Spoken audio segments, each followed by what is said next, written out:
Para darmos início às atividades do segundo dia do 8º Encontro de Mulheres Parlamentares de Santa Catarina, convidamos para proferir a palestra com o tema Políticas Públicas para as Mulheres, a senhora Júnia Soares, a quem passamos a palavra.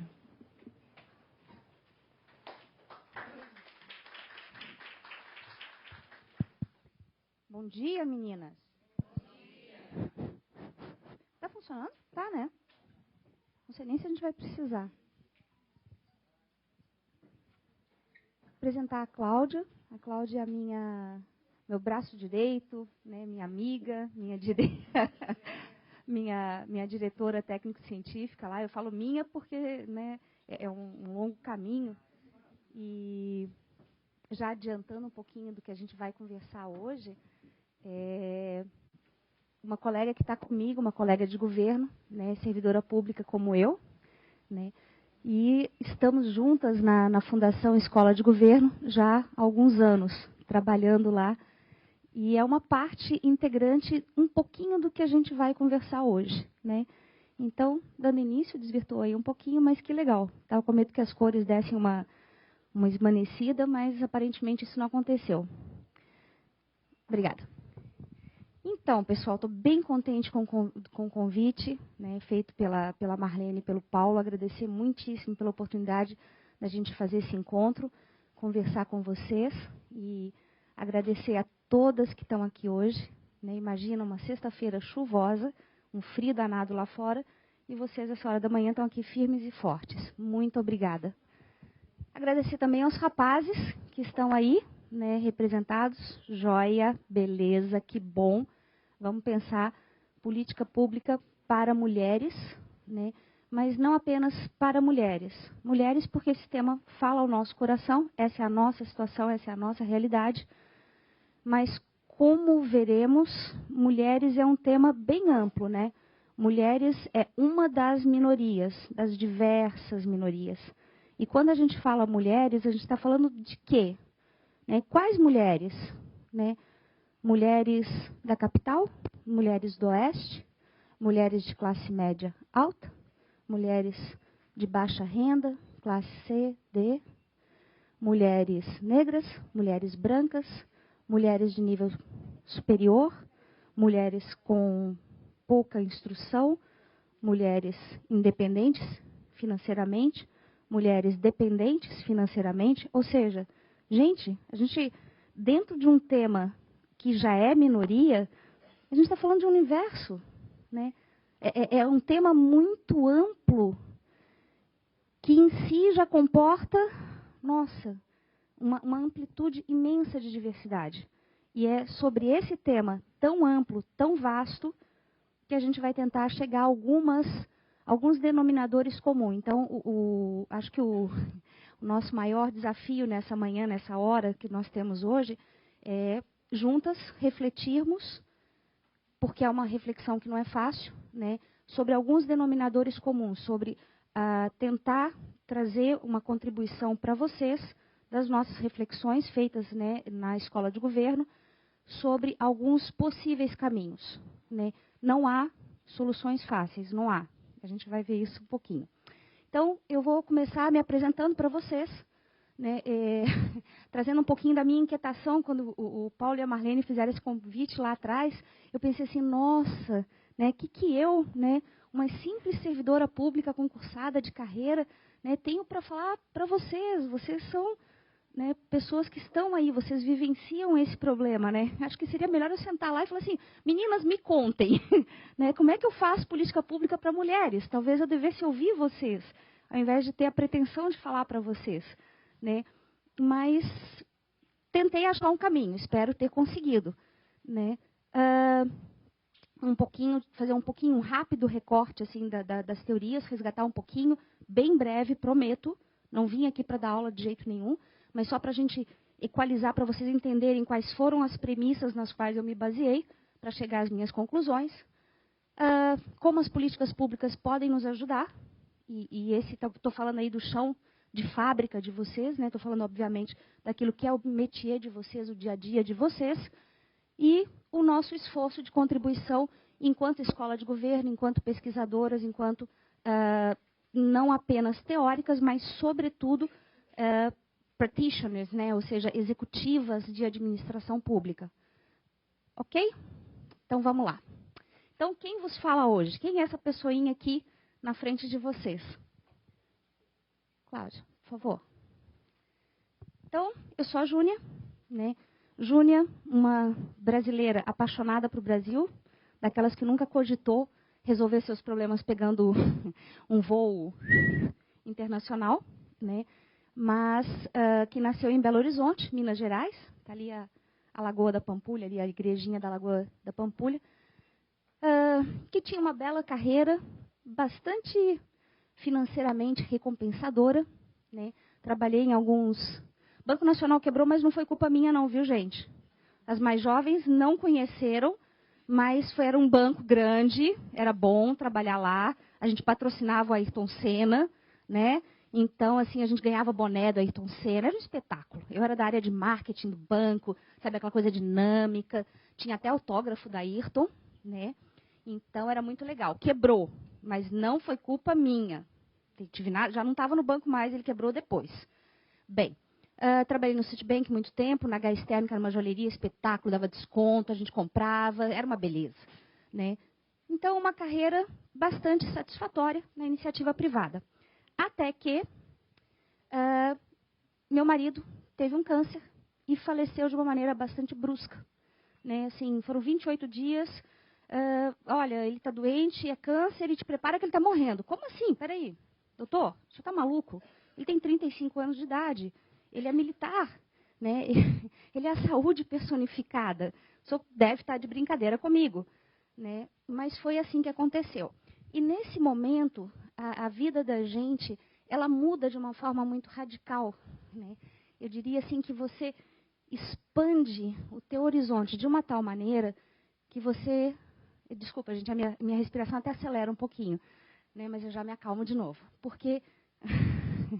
você não cabe mais, sabe, na forma, você não cabe mais no molde, né? Depois que você sai daquele casulozinho da iniciativa privada, né, você nunca mais consegue voltar para aquela redominha feliz na qual você vivia achando que a vida era aquilo, né, que a vida era Citibank, joias e crédito e toma lá e dá cá. Não cabe, não cabe. Por quê?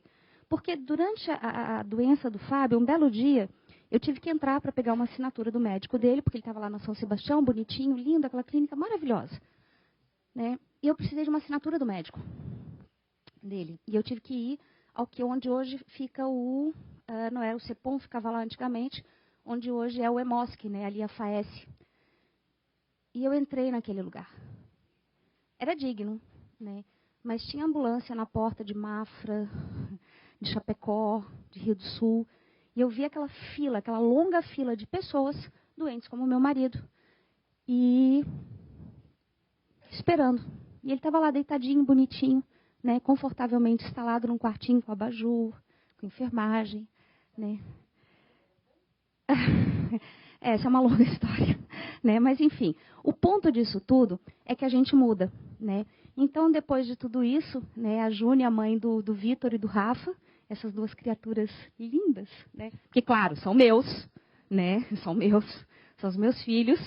Então, como toda coruja, os filhos da gente são sempre os mais lindos do mundo, né? Então a Júnia falou assim: olha, quer saber? Para tudo. Não é isso. Não é isso. Eu quero ajudar. Eu quero ajudar de algum jeito, né? Eu não posso mais fingir que a vida é só aquilo, né? A vida não pode ser só isso, né? A vida não pode ser só ganhar dinheiro, viajar uma vez por ano e, enfim, trocar de carro e pagar conta. Não, tem que ter mais, tem que ser mais, né? Tem que ter um olhar para o outro. Eu tenho que me preocupar com essas pessoas que estão na ambulância, né? Com as pessoas que estão na fila. Então, o que eu fui fazer? Eu fui estudar. Aí eu fui fazer especialização lá na Sociologia Política, eu fui fazer um mestrado na ESAG, em Administração Pública. Eu fui tentar, desesperadamente, achar respostas, né? Porque eu acho que é parte do processo de cura, né? Acho que se eu não encontrasse, de alguma forma, um pouco de resposta, eu não teria conseguido sobreviver àqueles períodos, porque os primeiros anos são muito duros, né? Hoje em dia está tudo bem, gente, já faz 12 anos, está tudo jóia, né? Está tudo tranquilo. mas os primeiros anos realmente são muito duros. E uma das formas da gente se manter são, eu talvez penso que seja justamente essa, de tentar encontrar respostas e ajudar. Bom, me deparei com esse trio maravilhoso na minha vida. Para quem não os conhece, eu apresento o meu orientador, o professor Francisco Heidemann, a professora Maria Esther Menegasso, que hoje é a diretora do Centro do Curso de Administração Pública lá de Balneário Camboriú. Né, a Rê está rindo aqui, porque ela também foi cria do trio Parada Dura.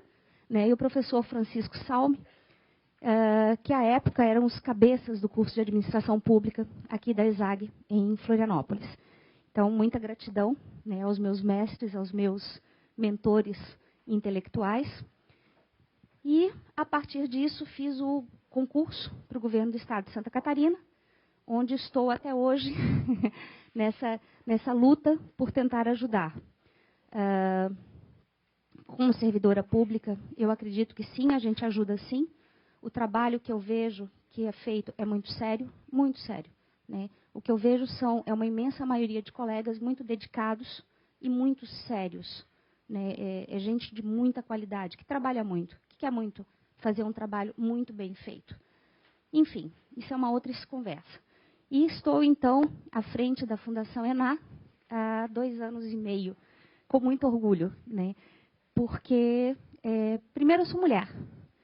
E segundo, eu sou servidora de carreira. Né? Olha que desafio. Tudo bem, gente, é uma fundação bastante simples, mas me permite, e acho que esse é o maior desafio, levar adiante os projetos que eu acredito, junto com pessoas como a Cláudia, que é outra servidora também concursada como eu, outra mulher como eu, e junto com toda uma equipe maravilhosa que depois vocês vão conhecer, a gente toca aquilo lá com muita diversão. Por incrível que pareça, a gente se diverte um bocado.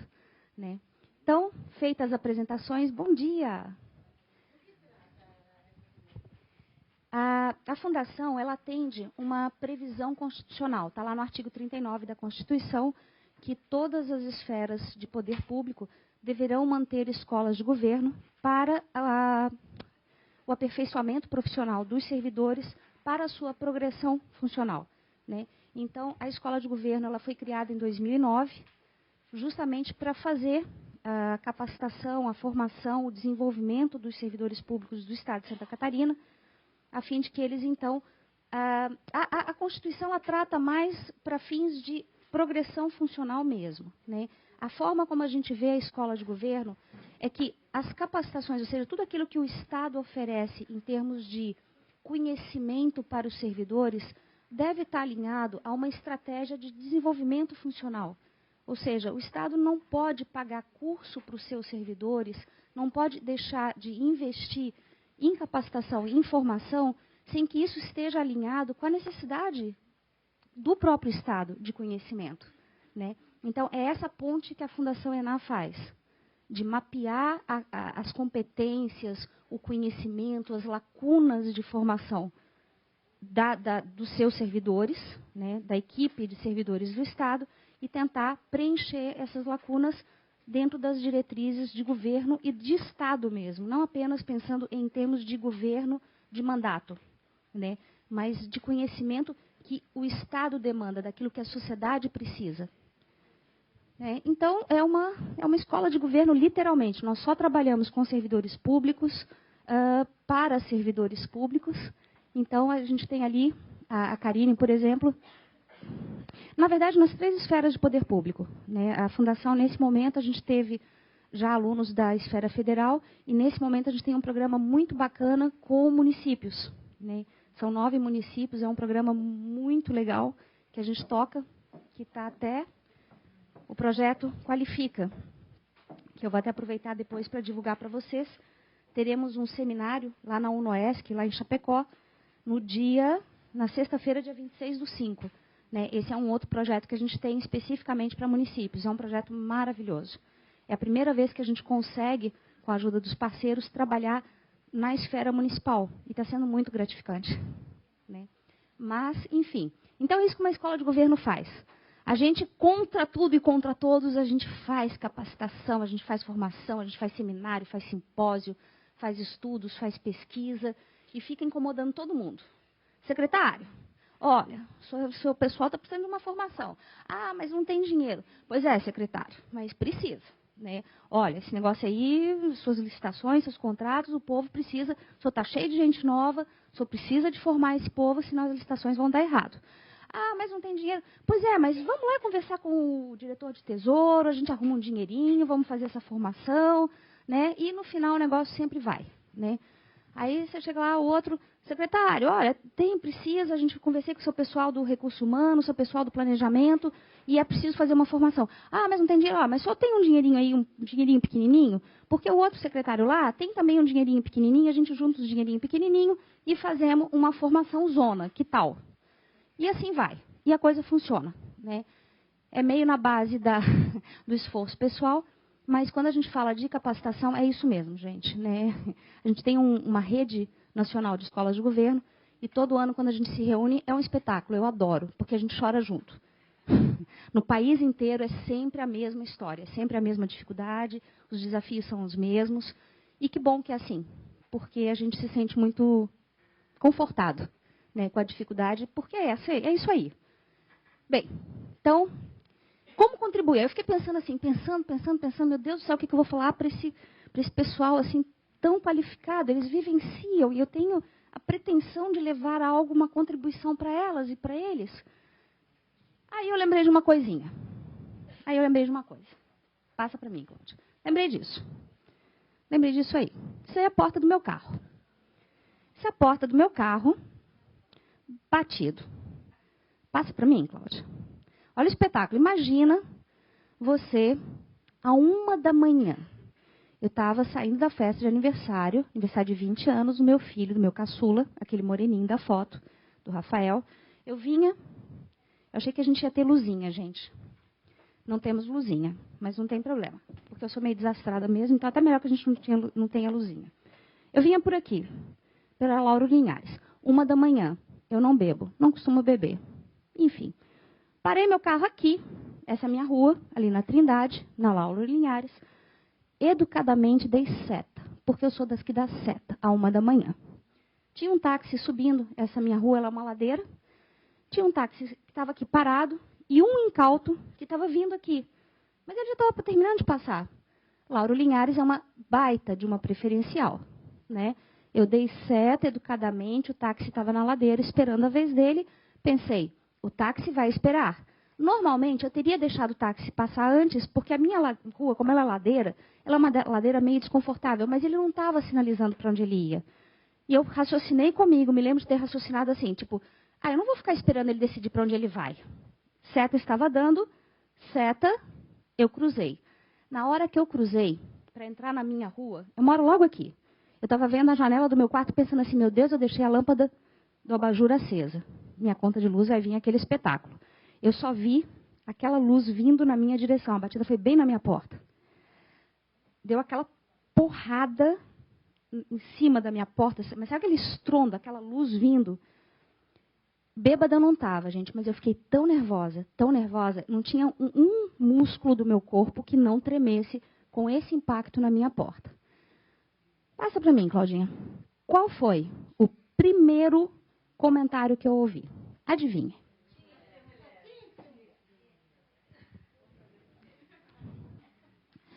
O moço teve a audácia, a petulância de descer do carro. Ele não perguntou assim, senhora, a senhora está bem? A senhora se machucou? Né? Que ele dispensasse a senhoria. Afinal, eu tenho essa aparência assim, de 23 anos, essa carinha jovem, né, que me caracteriza. Né? Ele podia ter dito assim, moça, você está bem? Garota, teria ficado mais feliz ainda, não teria nem ficado brava com ele. Né? Não, é assim... Vocês não sabem dirigir, só podia ser mulher. Aí eu assim, não. É 1h da manhã, eu estou voltando da festa de aniversário do meu filho, esse moço bateu em mim, na preferencial, eu estava dando seta, paradinha, isso não é justo. Isso não é justo. Que raio de mundo é esse que o cidadão se sente à vontade, confortável para fazer isso comigo e ainda achar que tem razão? Enfim, terminou tudo bem, ele pagou sim, né, porque eu sou mineira, dou um boi para não brigar e uma boiada inteira para não sair da briga. né? Provoca não que a gente vai brigar. E deu tudo certo. Mas, enfim, isso me fez perceber que talvez sim, como cidadã, como mulher e como estudiosa de políticas públicas, eu teria algo para contribuir, sim, nessa reflexão com vocês. Então, vamos falar um pouquinho, prometo ser breve, o que para mim é quase impossível, falar um pouquinho sobre as teorias e sobre as pesquisas que eu tentei trazer para vocês. Então, vamos lá, Claudinha. A teoria. Dentro, assim, o que eu encontrei de mais interessante, e pessoal, eu vou pedir desculpa para vocês, porque eu deixei, com base no programa que foi feito, eu deixei de fora muitos dos questionamentos e muito do que é tratado em termos de empoderamento feminino e violência contra a mulher. Porque eu vi que vocês já tiveram, dentro das palestras, esses temas tratados tanto pela super professora Terezinha Debatim e também ontem pela... Desculpa, faltou o nome dela agora. Né? Isso. Né? Então, eu pensei assim, não, esses temas já foram tratados com muita competência e eu não vou ficar repisando aquilo que outras pessoas já trataram com mais competência que eu. Mas, um pouquinho da questão, a divisão sexual do trabalho, ela me parece estar na base, né? É um dos pontos, assim, é o nó górgeo dessa situação de gênero que nós temos. E por que isso? Por dois motivos muito simples. Separação e hierarquização. A separação diz respeito àquilo que é considerado trabalho de mulher e trabalho de homem. A separação, isso é uma coisa cruel. O que é trabalho de homem e o que é trabalho de mulher. Por que isso é tão grave? Porque isso influencia o que as crianças aprendem na escola. Isso influencia a forma como nós educamos os nossos filhos. Isso vai influenciar a forma como a gente movimenta a sociedade. Então, esse é um ponto crucial que a gente vai bater até o final e que vai estar na raiz daquelas sugestões ou indicações que a gente, de forma muito modesta, tenta trazer para contribuir. A outra questão é a hierarquização, que tem a ver que tem a ver totalmente com aquilo que a gente identifica na literatura, que a literatura trata como o teto de vidro ou o labirinto de cristal. O que é a hierarquização? É a dificuldade que as mulheres têm de, mesmo sendo hoje maioria, em grande parte dos cursos de nível superior, ascender aos níveis hierárquicos mais altos. Não há dúvida, né? Nos cursos como administração, economia, enfim, tantos outros, nas áreas das ciências sociais aplicadas, nas áreas das ciências humanas, em tantas outras mais, ciências da saúde, né? Nós somos maioria absoluta. Aí, vamos a um estudo que a gente está iniciando agora na esfera do governo estadual, e a gente percebe que, embora as mulheres sejam 52% das servidoras públicas do Estado, nós não estamos representadas dessa forma nos cargos de direção e chefia de forma alguma. Né? Por quê? Por que isso acontece? E a proposição dos autores é que existe um teto de vidro. Né? E esse teto de vidro, essa analogia, ela é muito interessante porque ela trata justamente de uma barreira invisível. Esse teto, ele afunila a passagem das mulheres de uma forma que não é percebível. Não se trata de uma barreira real. Ela é real, ela só não é percebível. Não é dizer assim, você não pode. É simplesmente, você pode, mas você não quer, você não gosta. Né? Será que você gosta? Será que você iria querer? Então, são barreiras muito sutis que não permitem que as mulheres ascendam. É um teto de vidro, ele está lá, ele existe, só que ninguém vê, ninguém percebe a existência. O labirinto de cristal são tantas dificuldades que são impostas às mulheres em determinadas carreiras, e tem um estudo muito interessante da Betina Lima, que faz com que as mulheres acabem por desistir de determinadas carreiras. Eu assisti um vídeo que eu tentei trazer para vocês das engenheiras da USP, né? Das mulheres que foram aprovadas E depois eu vou tentar reproduzir aqui para vocês. É muito interessante. As barreiras são inúmeras. Você ser uma mulher engenheira no país, hoje em dia já não é tão difícil, né? Até já está um pouco mais fácil. Mas, aquilo que a gente falava da separação. Ser engenheira não é trabalho de mulher. Comandar homens, né? Uma equipe masculina de mestre de obras, né? de pedreiros, não é visto como trabalho de mulher. Por que não? Onde está esse labirinto que faz com que a mulher se perca? É um labirinto tão extenso que faz com que ela desista. Né? Ai, minha filha, engenharia.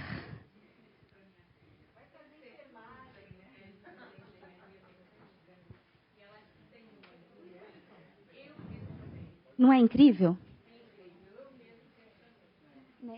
Porque assim, a gente associa, é um labirinto de cristal, né? Porque a gente nem percebe, os nossos modelos mentais, eles estão tão impregnados na gente, porque você pensa em engenharia mecânica, graxa, filha, com essas unhas, a mamãe paga tão caro, né? Mas assim, engenheiras mecânicas...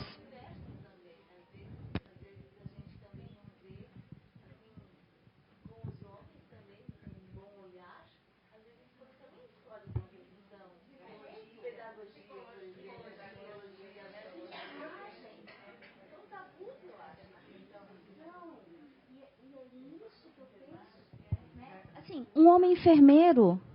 Qual é o problema com o homem enfermeiro, gente? Qual é o problema do homem te entregar? Vamos falar assim, ó, podemos falar de uma maneira bem franca, assim, entre estudiosos e pesquisadores e curiosos. Qual é o problema de você chegar numa clínica e um homem te entregar uma Julete e dizer assim, senhora, faça a sua asepsia? Ou te entregar um tubinho e dizer assim, olha, a senhora vai fazer a higiene, vai fazer o xixi para coletar para o exame. E qual é o problema? São seres humanos. Qual é o problema disso? Ah, cria um certo incômodo, talvez, na primeira vez. De fato. Talvez se o senhor chegasse e me dissesse assim, olha, a senhora faça, por favor, sua higiene. Se a senhora estiver menstruada, a senhora não pode fazer o exame, mas a senhora depois coleta o xixi, despreza a primeira amostra. Gente, isso é técnica. Isso é de ser humano. Isso é muito normal. Talvez a primeira vez que isso acontecesse, eu ficaria um pouquinho sem graça. Na segunda em diante, quer saber? Ele é um profissional, ele está trabalhando. Eu sou uma paciente, preciso fazer esse exame e está tudo bem. Então, são barreiras que a gente precisa romper, né? Desculpa se eu constrangi o senhor, né? Mas, enfim. Mas o pedido de desculpa está registrado pela TV Alesc, viu? Oi? Oi.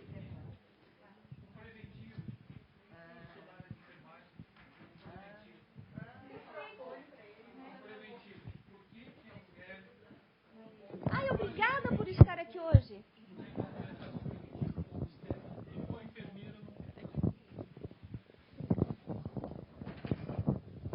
Por que a mulher faz um preventivo com o obstetra, com o homem, e com o enfermeiro homem ela se nega a fazer? Não sei, se nega? O meu obstetra é homem desde sempre.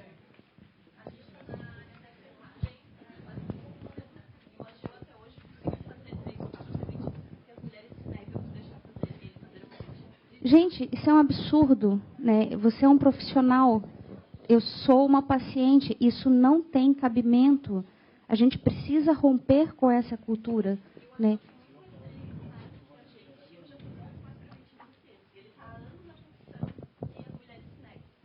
Percebam. Aqui, ó. Ai, que delícia, uma palestra interativa, adoro. Eu também sou da enfermagem, né? E a gente na nossa cidade a gente tinha enfermeiros. Então muitos se legavam aí pelo próprio marido, por ter ciúme do enfermeiro. Outros porque tinham um pouquinho de vergonha, mas muitas vezes é por ciúme. O homem é mais ciumento. Uhum. Percebam, Essa então, é a dificuldade.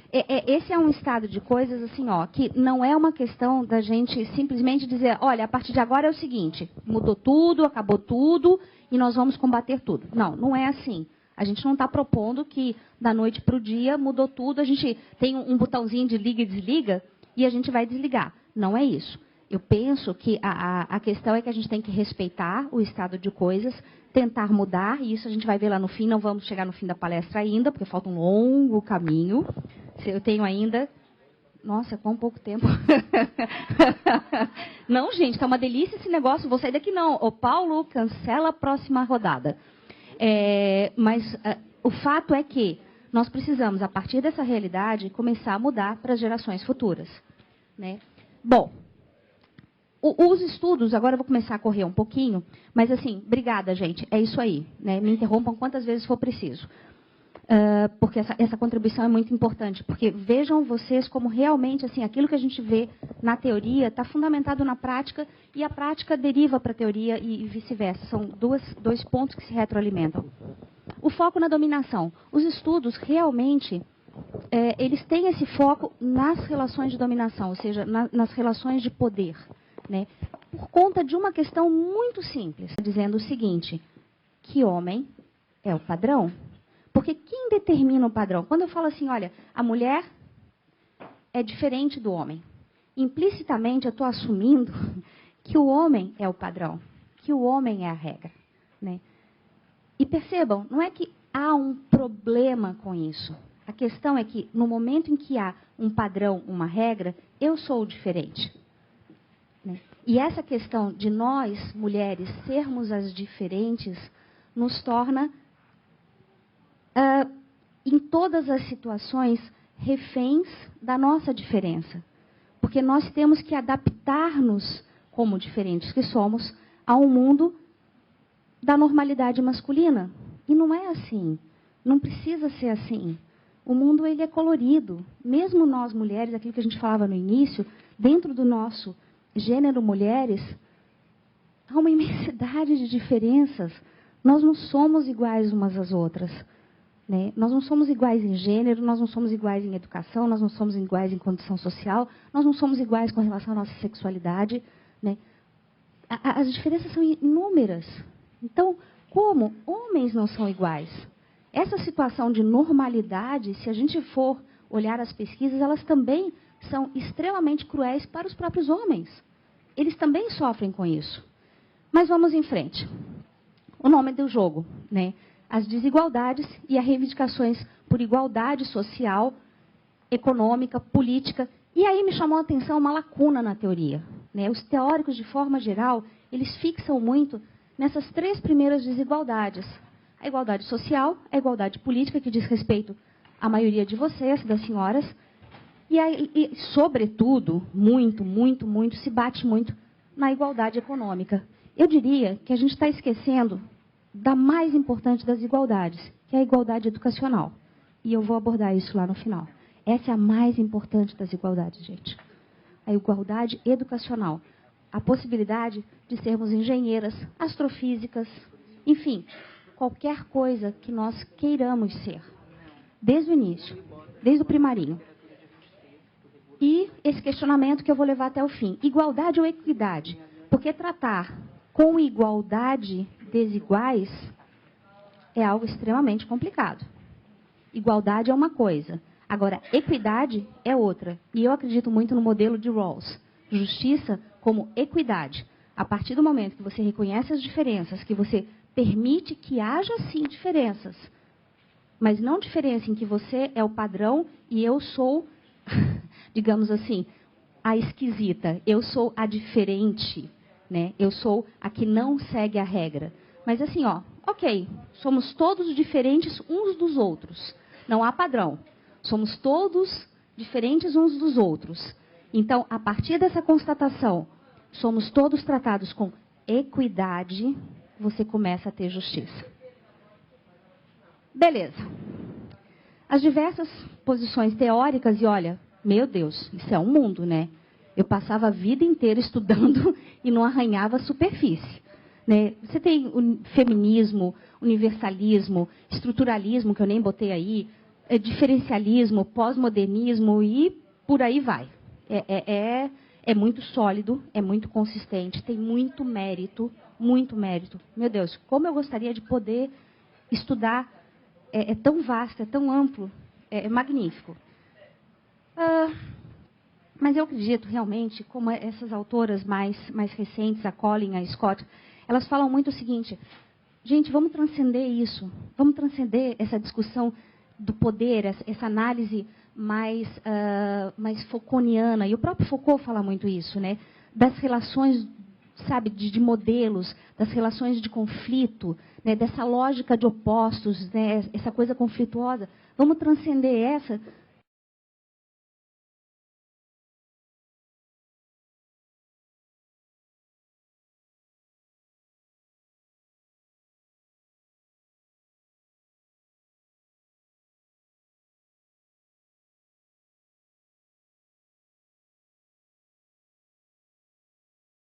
Justamente aquilo que nós tratávamos, homem e mulher, né? Aquela coisa de homem de um lado, mulher do outro, como se nós fôssemos opostos, ela acaba escondendo um fato muito simples.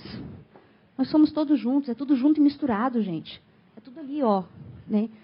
Nesse meio tem muita coisa. Taca para mim, Cláudia. E aqui agora, então, a gente começa aquela parte gostosa. Passou, viu, gente? Já foi. Já nivelamos aqui tudo, né? O pouco que eu sei com o muito que vocês sabem. Né? Então, vamos lá. Alguns dados. Isso aqui é uma pesquisa fantástica da Fundação Perseu Abramo. O livro é dessa grossura, tem dado demais da conta. Aconselho muito uma olhada para quem se interessar. O livro é esse aqui. Mulheres Brasileiras e Gênero nos Espaços Públicos e Privados. Uma década de mudanças na opinião pública. Sensacional. Né? É encantador o livro. Vale muito a pena, né? Porque, claro, eu fiz um pequeno apanhado daquilo que eu julguei que poderia ser mais interessante e contribuir. Claro, por favor. Eu vou deixar aqui a apresentação e na bibliografia está lá, tá? Mas é muito interessante mesmo, recomendo, muito didático, muito ilustrativo, e no final tem uma síntese de todas essas tabelas, todos esses gráficos. Bem, existe machismo no Brasil? Essa pesquisa ela foi feita com 2.365 mulheres, entrevistas muito profundas no ano de 2001 e replicada novamente no ano de 2010. E 1.181 homens em 25 unidades da federação das 5 macro-regiões do país. Eles trabalham com um grau de confiança, para vocês terem noção, a margem de erro é de apenas 2%. Né? Então é muito sólida, muito consistente a pesquisa. A gente está falando de pesquisa de alto nível. 58% dos homens acreditam que sim, 71% das mulheres acreditam que sim. Vamos lá? Não há nada ruim em ser mulher. 11% das mulheres apenas acreditam que não há nada de ruim, nada. 0% de ruim em ser mulher. Contra 37% dos homens que acreditam que não tem nada de ruim em ser homem. Ou seja, a gente está falando em 300% mais. Homens gostam mais de ser homens do que mulheres gostam mais de ser mulheres. Temos aí um pequeno problema.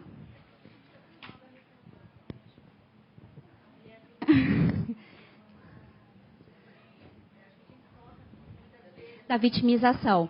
Essa é uma possível explicação. Também, cá. Não tenho dúvida que, sem dúvida, é uma das explicações possíveis. A outra, sem dúvida também, é que cá entre nós a gente vive sobrecarregada mesmo. Sem dúvida a gente vai ver isso. Né? Diz com a gente. E perfeito, você usou a palavra-chave, protagonistas, cidadãs de primeira classe. Né? Nós temos que nos colocar como cidadãs de primeira classe. Isso é importantíssimo. Né? Mas a gente está adiantando o final. Calma, meninas, deixa a cereja do bolo. Não come a cereja do bolo danadinha. Né? Vamos lá. Olha que interessante essa progressão das pesquisas. Né? Grau de satisfação com relação à capacidade de tomar decisões, a maneira como passa o tempo livre e com a família. Então, vamos lá. Com a sua capacidade de tomar decisões, totalmente satisfeitas estão 67% das mulheres e 74% dos homens. Insatisfeita em algum grau estão 33% das mulheres, 25% dos homens. Ou seja, ok, equilibrado, de um modo geral, está todo mundo assim insatisfeito com a sua capacidade de decisão. Com relação à maneira como passa o seu tempo livre, a coisa, né? Mas também continua um certo equilíbrio. Não está muito desequilibrado, não. Beleza. Totalmente satisfeito, 57% das mulheres, 63% dos homens. Insatisfeito em algum grau, 42% das mulheres, 37% dos homens. Essa diferença para o 100%, gente, é porque eu desconsiderei as respostas percentualmente menos significativas, para não poluir demais a tela, tá? Mas aí eram outras respostas, não sabe, não respondeu, ok? Com a sua família, ou seja, o grau de satisfação com relação à sua família. Vejam que também 79% das mulheres estão satisfeitas, os homens 83%, insatisfeitos em algum grau. Ou seja, o que essa pesquisa demonstra é que as mulheres, de um modo geral, têm um nível de satisfação menor do que os homens com relação à sua capacidade decisória, mais exigentes. Perfeito, né? Nós questionamos mais. Os homens são mais, tendem a ser, uma das leituras possíveis, é que os homens tendem a ser mais satisfeitos com a vida, né? Outra possível leitura, né? Aqui a gente poderia passar a tarde elaborando tratados sociológicos sobre a condição feminina, a condição masculina, né? Mas o fato é que as pesquisas apontam, né, uma pequena diferença já aí. Vamos aprofundar nessa visão, nesse olhar sociológico sobre a condição? Vamos lá, Claudinha? Ahá! Agora já adentramos em outras searas. Agora a gente está falando do lado econômico das relações de gênero. Responsabilidade pelo sustento da família. 66% dos homens em 2001, em 64, isso diminui. As mulheres, 2001, 29%, oba, melhoramos pouquinho, mas melhoramos, 32%. Chefia da família. Isso até um amigo meu economista falou assim, Júnior, esse termo não se usa. Esse negócio de chefia da família, isso é cabeça da família, usou um termo muito rebuscado em inglês. Eu falei, olha, desculpa, mas o fato é que a pesquisa usa e eu estou apresentando um dado da pesquisa. Então, eles usam chefia da família, eu vou manter o chefia da família. Se você não gosta, problema seu, né? Então, mas é chefia da família, o termo usado na pesquisa. Então, a chefia da família, em 2001, 66% dos homens eram chefes de família, e em 2010, 62%. Mulheres, proporcionalmente, 35%, 39%.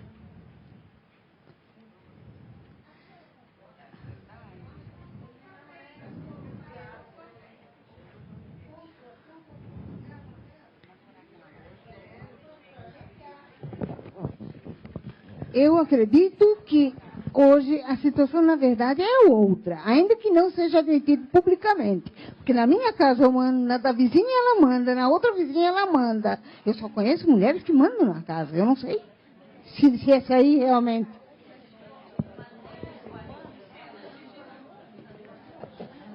Ah, finge, tá bom. Nesse caso, a gente tá falando assim, ó, pessoal, vamos lá.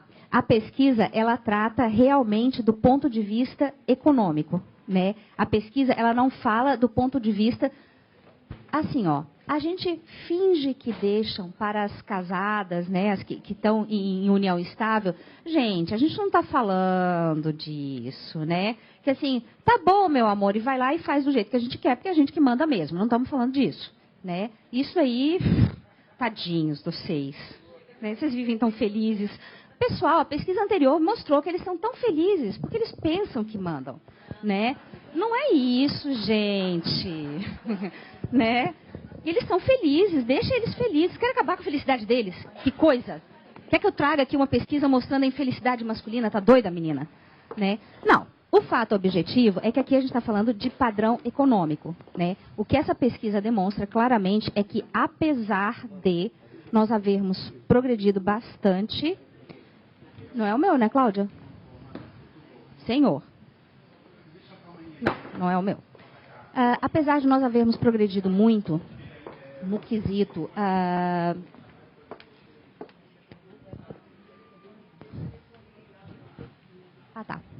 Apesar de nós havermos progredido muito com relação às nossas carreiras, ao trabalho fora de casa, à independência econômica.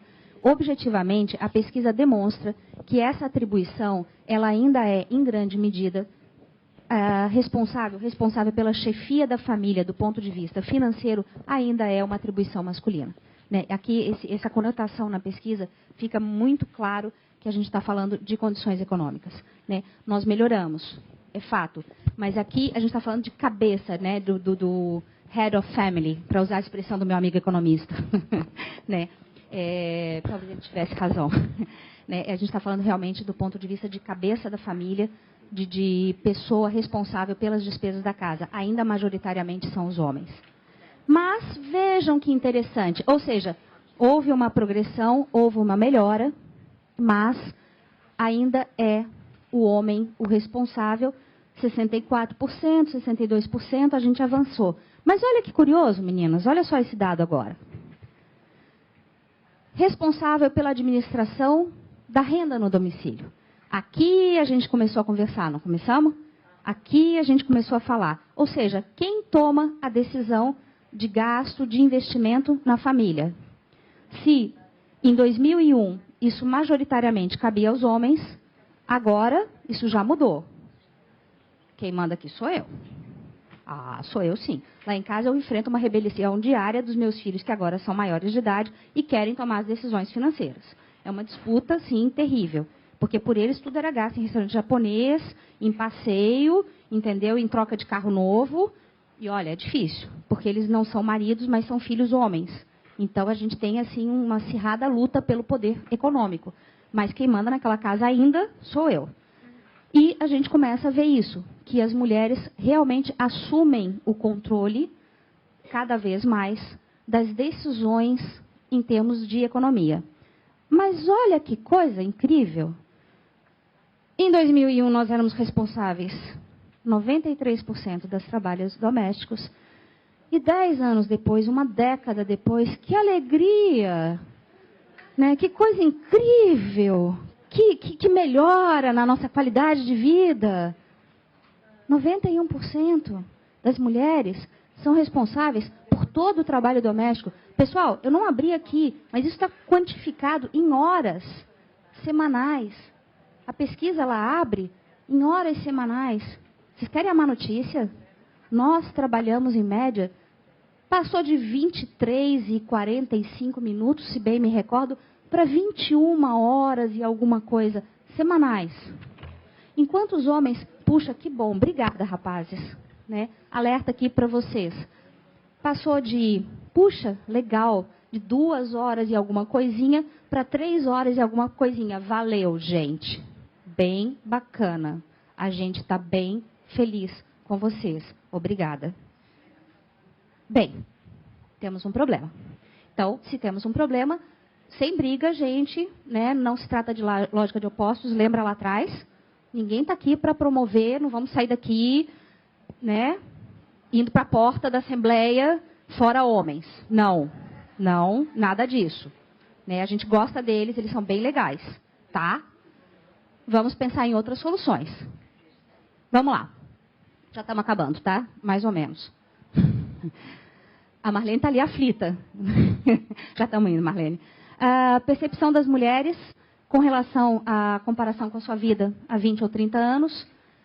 Veja, está melhorando. Né? Então, 74% hoje das mulheres... Hoje não, perdão, gente. Essa pesquisa de 2010 pensam que a sua vida está melhor quando comparado a 20, 30 anos atrás. 19% apenas pensa que está pior. E que não teve mudanças. Cai bastante esse indicativo. Não sabe bem. Quem não reflete, continua não refletindo. Paciência, faz parte também. Razão, essa parte eu peguei especialmente para vocês. Né? Isso aqui foi uma tentativa de contribuir com vocês.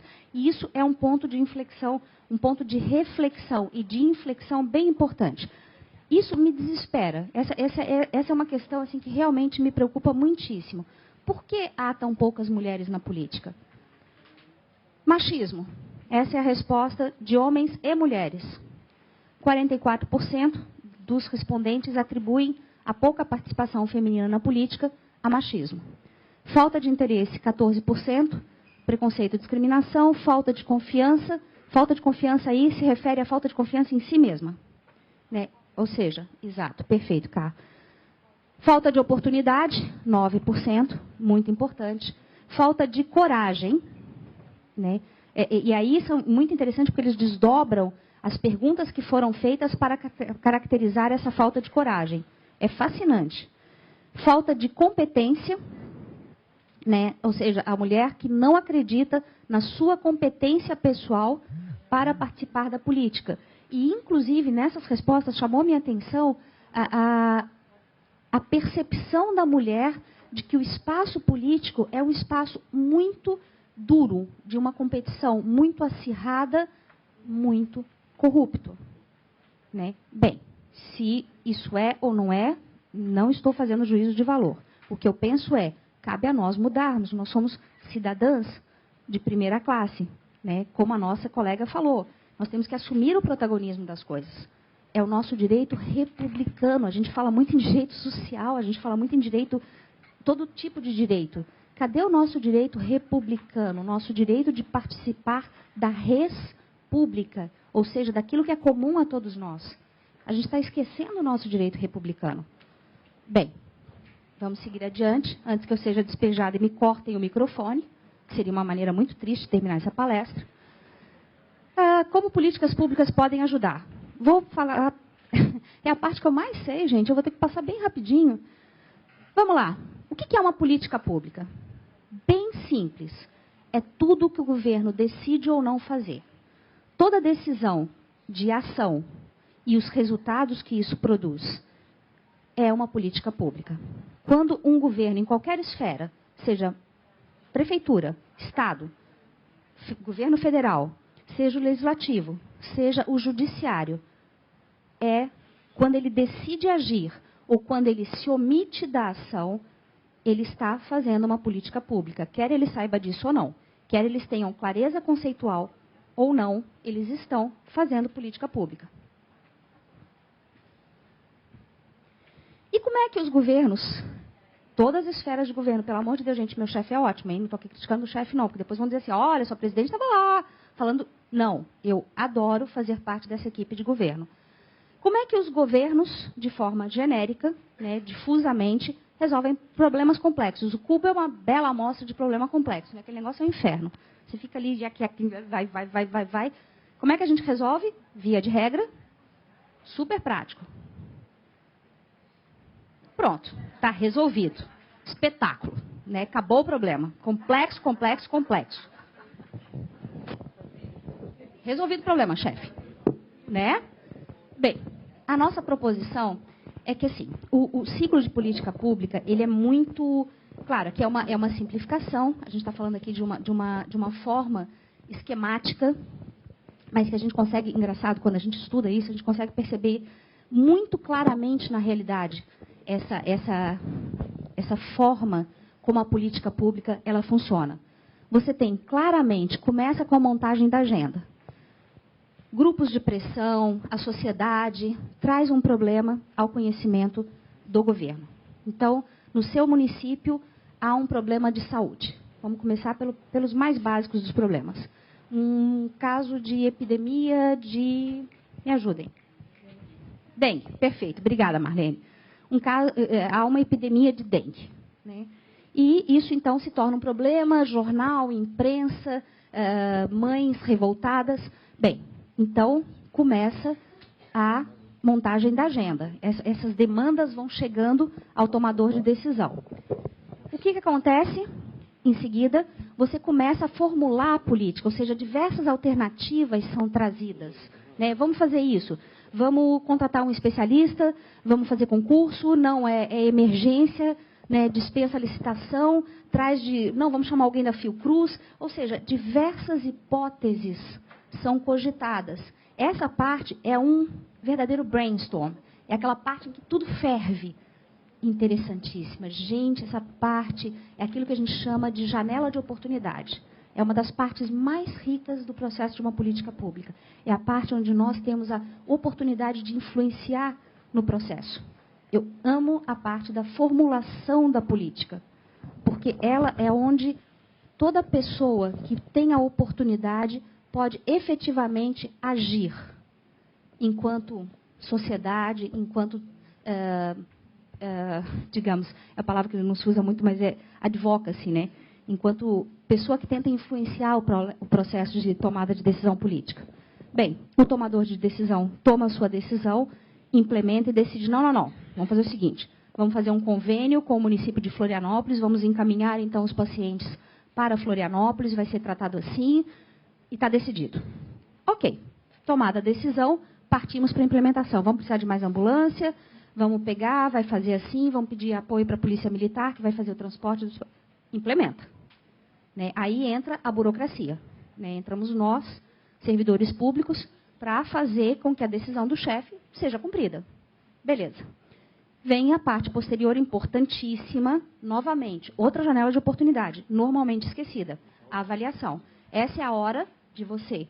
Funcionou? Ótimo, excelente. Pode melhorar? Melhor ainda. Agora, não funcionou? Pessoal, não é só avaliar para descer o sarrafo e para a imprensa falar mal. É avaliar para, se não deu resultado, propor alternativas. E as pessoas esquecem disso. Né? Se não funcionou, bem, temos outra janela de oportunidade. Magnífica, maravilhosa. É a hora de fazer relatório, é a hora de bater na porta e dizer assim, olha, aquela decisão implementada não funcionou. Tem essa daqui que é melhor. E reinicia todo o ciclo. Isso, gente, isso não para nunca. Política pública não é uma coisa estanque. Não é uma coisa que você faz e para. Ela está sempre se retroalimentando, ela é um ciclo. Por isso mesmo é chamado ciclo da política pública. Ela sempre está girando.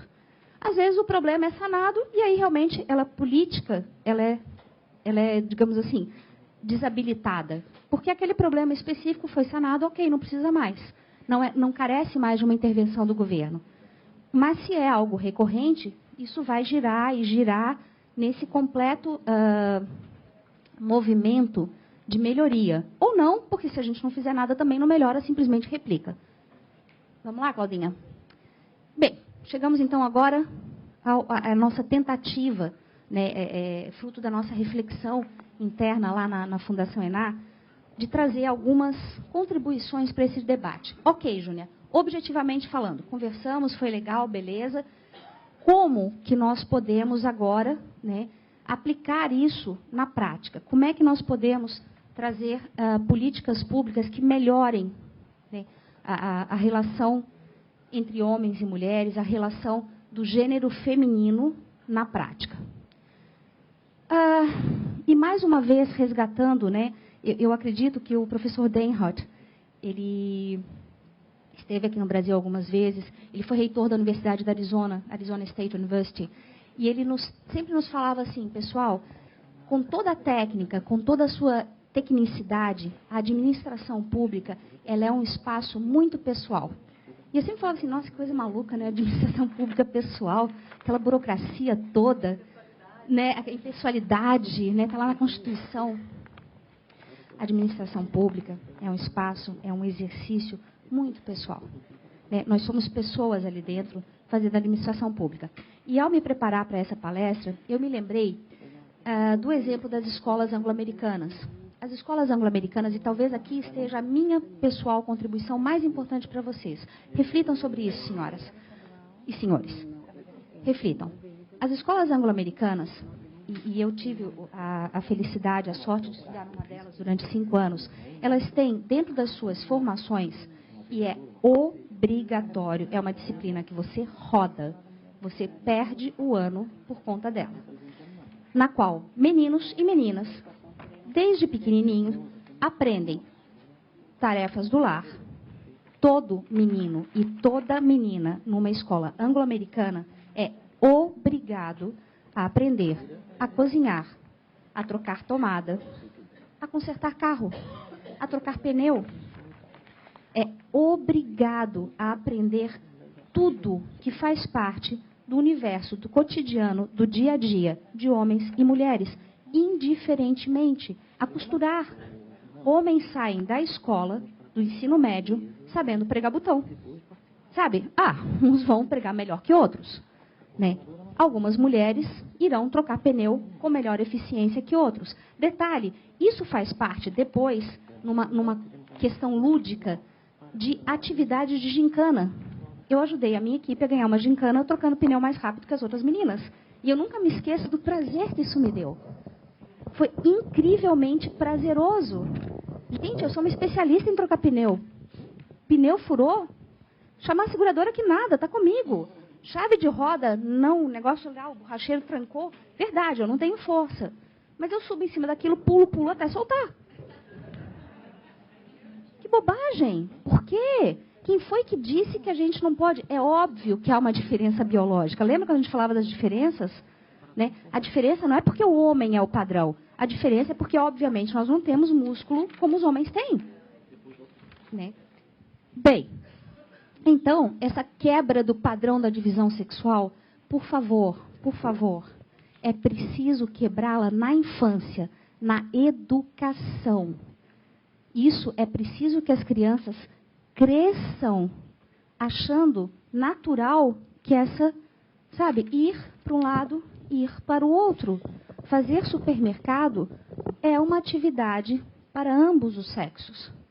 É uma atividade que depende.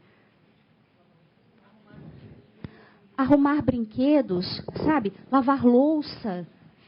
Isso tudo, cozinhar, né? Cuidar dos filhos.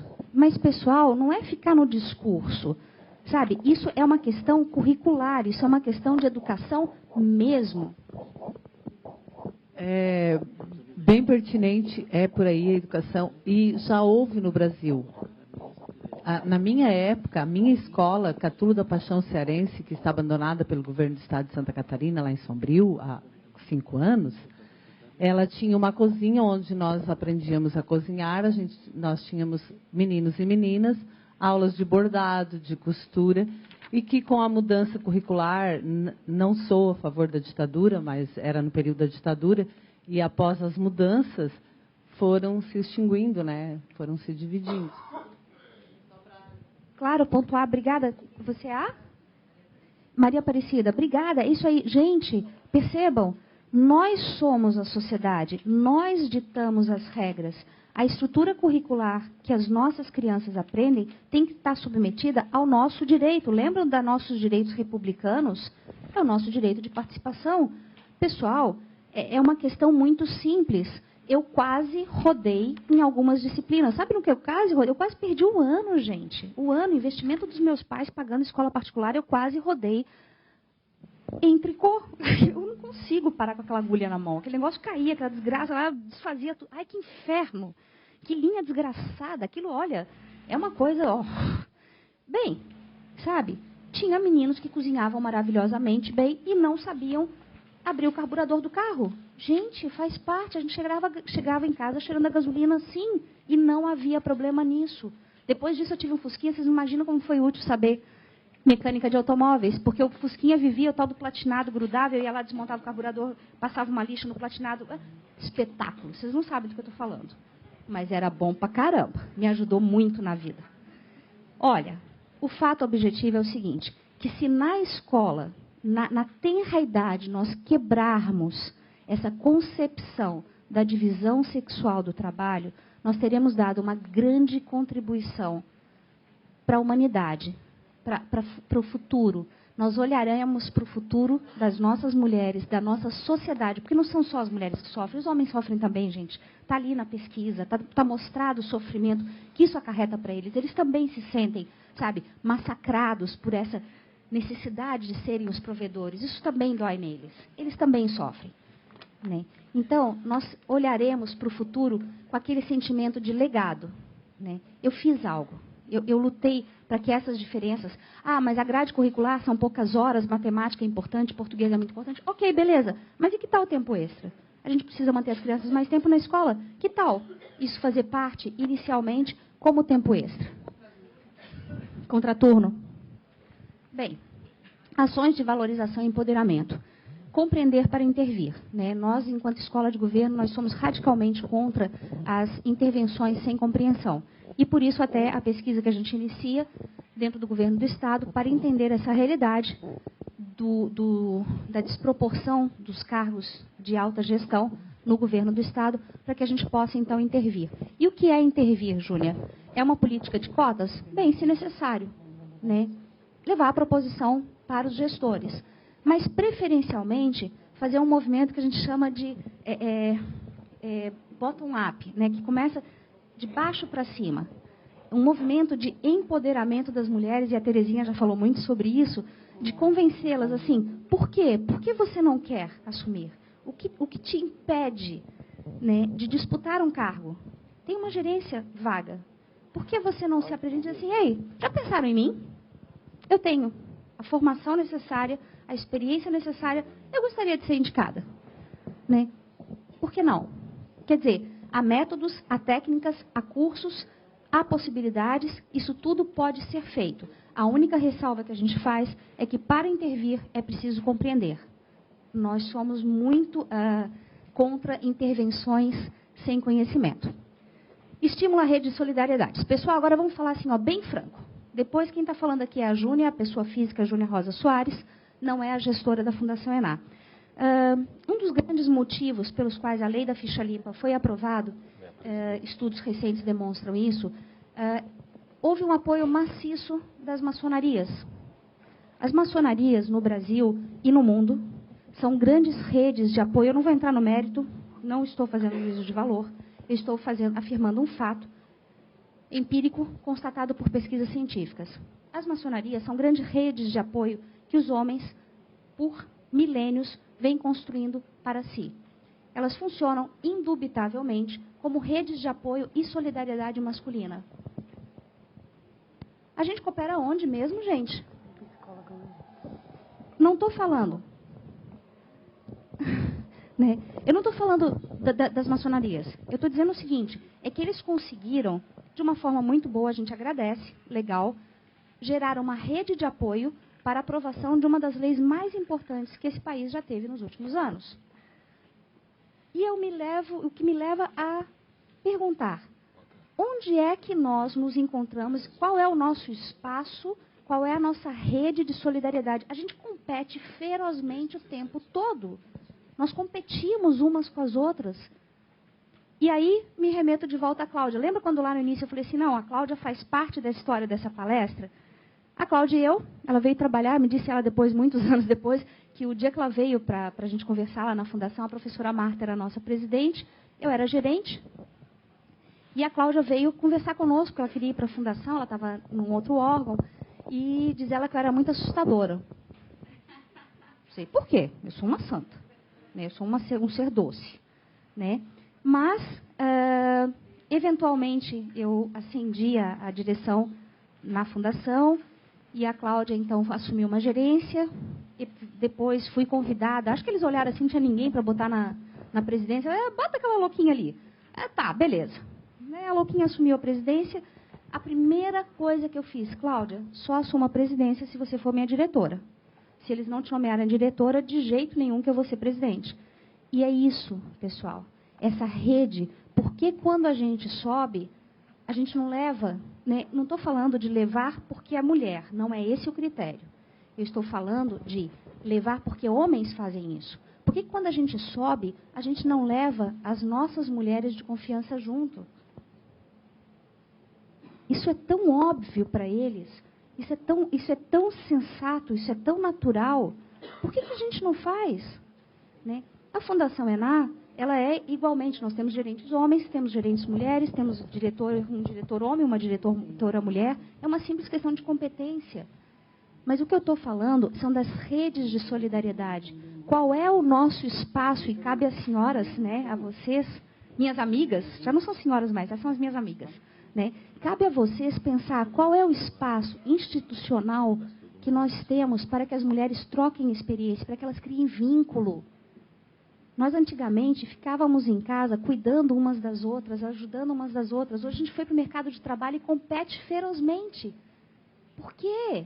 Por quê? Por que a gente não se ajuda? Olha, tu sobe, tu me puxa. Eu vi esse movimento muito claro na esfera federal, os famosos EPPGGs, né, os especialistas em política pública e gestão governamental. Eles criaram um espírito de corpo, um vínculo tão grande entre eles, que eles simplesmente foram ascendendo as carreiras. Hoje eles estão em todo o primeiro escalão do governo federal e foram levando uns aos outros. Sabe qual é o detalhe? Só homens. só homens. Isso não aconteceu com as mulheres. Por quê? Uma grande interrogação. Políticas de estímulo à participação feminina na política. E aí, minhas amigas, capacitação, capacitação, capacitação, capacitação. Desculpa, não tenho outra resposta. Né? A gente terá em outubro, né, e fica o convite para vocês, nós estamos trazendo uma grande especialista da França, dias 21 a 23 de outubro. Fiquei até de te mandar o currículo dela, né, Marlene? Desculpa, acabei de lembrar aqui, né, esqueci. Mas é uma grande especialista justamente em empoderamento da mulher. Né? Todos os megas cursos, ela é uma especialista da l'ENA, da École Nationale d'Administration Francesa, e ela trata justamente sobre isso, assim, como que as mulheres podem assumir o protagonismo, como as mulheres devem fazer para assumir, né, sem medo de ser feliz, esse papel principal nas suas vidas. E, finalmente, políticas de valorização da mulher. Vocês querem um exemplo simples? Na França, a Nathalie Loiseau, que é a atual presidente da l'ENA, a gente conversando um dia, ela me falou assim, Júnia, aqui na França, o governo resolveu que uma das coisas que ele precisava fazer para valorizar a mulher, por quê? Porque a mulher era muito discriminada em função da incapacidade, da impossibilidade, não é incapacidade não, perdão, usei mal a palavra, da impossibilidade de ficar até mais tarde em reuniões, o que sempre beneficiava os homens, porque a gente fica angustiada, aquela reunião que não acaba, 9h30, 10 horas, a gente pensa no filho abandonado na escola, desesperada mandando um WhatsApp, mãe, pelo amor de Deus, pega o Joãozinho na escola. Bem, sabe o que o governo francês fez, dentro de uma política de valorização da mulher? Ele passou a promover campanhas nas quais você não resolver os assuntos de trabalho dentro do horário de trabalho passou a ser visto como incompetência. Ou seja, se você não é capaz de resolver os seus assuntos de trabalho dentro do seu horário de trabalho, puxa, como você é incompetente, né? Isso foi uma forma indireta de valorizar o trabalho feminino, porque as mulheres não podiam, em função das suas demandas familiares, dispor do mesmo tempo dos homens para trabalho. Time out. Gente, fui expulso. Não cortaram gentilmente, porque são todos amigos, o meu tempo. Mas eu já havia mesmo encerrado. Então, percebam que as coisas podem ser feitas, há muita coisa a fazer, e eu vou deixar o meu contato à disposição de vocês para que a gente continue esse debate, então, numa outra ocasião. A bibliografia, quem quiser depois pode pegar. E você pulou a foto, Claudinha, não pula a foto, né? As dúvidas a gente foi resolvendo à medida que ocorreu, sem dúvida. E eu queria agradecer essa parte, a nossa equipe não está toda aí, né? Mas vocês podem ver aqui, era o Outubro Rosa, então estávamos todos de cor de rosa, é parte da nossa equipe. Né? Muito obrigada, Marlene, Paulo, pelo convite. Foi muito prazer estar aqui com vocês hoje. Obrigada a todos que ficaram caladinhos e estiveram aqui, né? E obrigada a todos também que participaram, né? Foi muito legal, gente. Muito obrigada mesmo. Tá o meu contato aí, junia@enabrasil.sc.gov.br. Pessoal, muito importante. No dia 26/5, essa iniciativa que eu comentei para vocês, que é o Projeto Qualifica, nós estamos com muito carinho organizando, a equipe da Marlene e o Paulo, eles estão organizando lá em Chapecó, no auditório da UNOESC, uma palestra. Nossa, só tem fera, assim, ninguém aqui é menos do que muito melhor que eu. Né? Então, uma palestra bastante importante, é um seminário de excelência e gestão pública, uma conquista possível. Então, gostaria de pedir a vocês que divulguem, que realmente nos ajudem nesse trabalho que a gente faz de ajudar essa melhoria da gestão pública. Né? São 3 instituições parceiras muito empenhadas em ajudar a esfera municipal. Né? Por favor, nos ajudem a divulgar. Tá, joia? Vamos deixar aqui alguns folders, Paulo? Podemos deixar? Já receberam, né? Então, nos ajudem a divulgar, porque quanto mais pessoas assistem, mais a gente se empolga. Tá bom? Muito obrigada.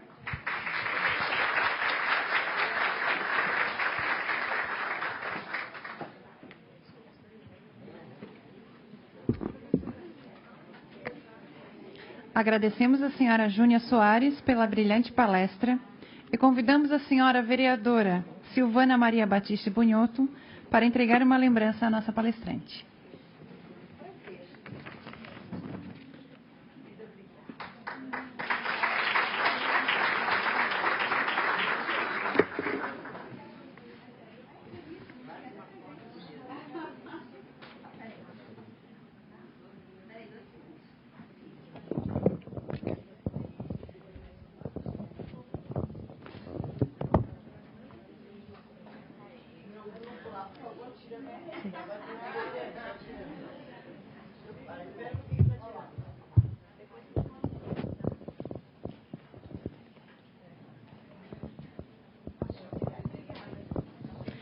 Dando continuidade, teremos a mesa redonda Relatos de Sucesso, com mulheres detentoras de experiências de empoderamento.